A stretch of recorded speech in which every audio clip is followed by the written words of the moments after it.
तो UP board की परीक्षाएं खत्म हो गई है, रिजल्ट्स भी आ चुका है। लेकिन अब इसके आने के बाद उत्तर प्रदेश के चीफ मिनिस्टर यानी कि योगी आदित्यनाथ ने सभी स्टूडेंट्स यानी कि सभी होनहार सभी स्टूडेंट्स के लिए इस बार बहुत ही एक प्रेरणादायक यानी कि इंस्पायरिंग मैसेज शेयर किया है, जो मैं आपके साथ भी शेयर करना चाहती हूँ। हालांकि हम हमेशा जॉब्स ये सब चीज़ें सुनते हैं, आज एक उनका मैसेज भी आप सुनते जाइए। उन्होंने कहा है कि ज़िंदगी में कोई भी रिजल्ट फाइनल नहीं होता है, हर नतीजे का एक पूरा चरण होता है और ये मौका सभी को मिलता है। उन्होंने चरावती चरावती का मंत्र जरूर सभी को अपनाया और सभी को बताया और ये समझाया कि ये मंत्र असफलता का नहीं है बल्कि जीवन का हिस्सा है। देखिए, हाल ही में उन्होंने कई सारी चीज़ें स्टूडेंट्स के लिए शेयर की। उन्होंने चरावती चरावती का एक मंत्र भी ज़रूर देते हुए समझाया कि सफलता और असफलता ये दोनों ही जीवन का हिस्सा है, इससे बच्चे निराश न हो।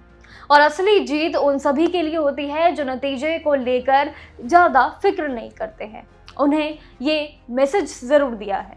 देखिए, मैथमेटिशियन और साथ ही कई ऐसे महान लोगों के नाम भी उन्होंने बताए, जहां पर उन्होंने उनकी प्रेरणादायक कहानी भी ज़रूर बताई ताकि बच्चे निराश ना हो, जो बच्चे यूपी बोर्ड में थोड़े से पीछे रह गए हैं कुछ महज मार्क्स के जरिए। सीएम योगी ने पेरेंट्स को यानी कि माता पिता को भी खास अपील की है उनके साथ कि वो अपने बच्चों को रिजल्ट्स को लेकर निराश ना होने दें, उनको मोटिवेट रखें। उन्हें समझाएं कि बच्चे देश का भविष्य है और रिजल्ट्स पूरे भविष्य को नहीं चुनता है। अगर उनके मार्क्स उम्मीद से कम भी आ गए हैं तो क्या हुआ, उन्हें निराश नहीं होना चाहिए। उन्हें डांटने की बिल्कुल भी ज़रूरत नहीं है, बल्कि उनका हौसला बढ़ाना चाहिए कि वो आगे के लिए तैयार है।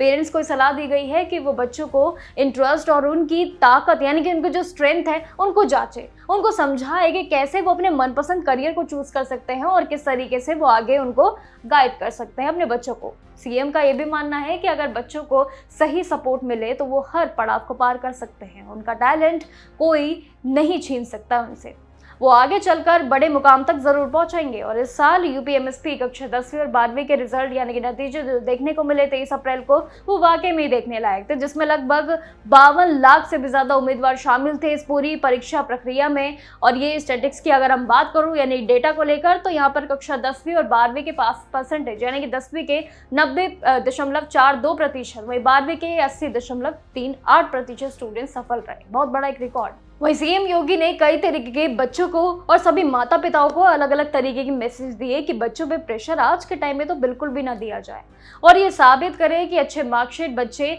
कैसे भी अपनी मेहनत के साथ अपनी मर्जी के साथ कभी भी लेके आए, क्योंकि ऐसे मैसेजेस बच्चों के लिए काफ़ी प्रेरणादायक होते हैं। और जिस तरीके से यूपी बोर्ड का रिजल्ट रहा, ये भी काफ़ी देखने लायक रहा, जहाँ पे बच्चों के निराश चेहरे भी देखने को मिले लेकिन खुशहाली भी देखने को मिली, जहाँ पर बच्चों के रिजल्ट्स काफ़ी ज़्यादा रिकॉर्ड तोड़ देखने को मिले। वहीं यूपी सरकार ने भी खुशी जाहिर की और वहीं योगी आदित्यनाथ ने भी ये खुशी जाहिर की कि जिस तरीके से बच्चे आगे अव्वल नंबर पे रहे, ये सभी चीज़ें कितनी एक लाभदायक कितनी प्रेरणादायक होती है। लेकिन इसी बीच जो बच्चे कुछ पीछे रह गए उनके लिए खास एक उन्होंने एक समारोह में बच्चों के लिए और पेरेंट्स के लिए दोनों के लिए कुछ ऐसी भाषाएं, कुछ ऐसी संवेदना, ऐसी बातें कही जो बच्चों के लिए एक बहुत बड़ा मैसेज है और जो मैंने आपके साथ शेयर किया।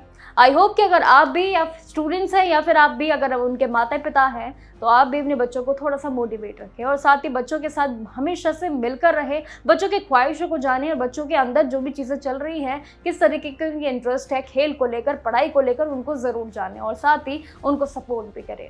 और अगर जो बच्चे यूपी बोर्ड में कुछ महज मार्क्स के जरिए पीछे रह गए हैं और आने वाले समय में वो सप्लीमेंट्री यानी कि सेकेंड बोर्ड एग्जाम के लिए भी अगर तैयारी करने जा रहे हैं, जो उनके लिए एक सेकेंड चांस है, उसमें भी उनको मोटिवेट रखें। उनको ऐसा ना लगे कि वो दूसरी परीक्षा दे रहे हैं निराश होकर, बल्कि उन्हें ऐसा लगे कि वो फेल नहीं हुए बल्कि अपनी परीक्षा के लिए बिल्कुल तैनात है। तो ऐसी जानकारी मैं आपके साथ शेयर करती रहूंगी। बाकी जानकारियों के लिए, चाहे वो जॉब्स हो, कॉलेजेस हो और बाकी सभी जानकारियों के लिए जुड़े रहिएगा मेरे साथ और देखते रहिएगा जागरूक।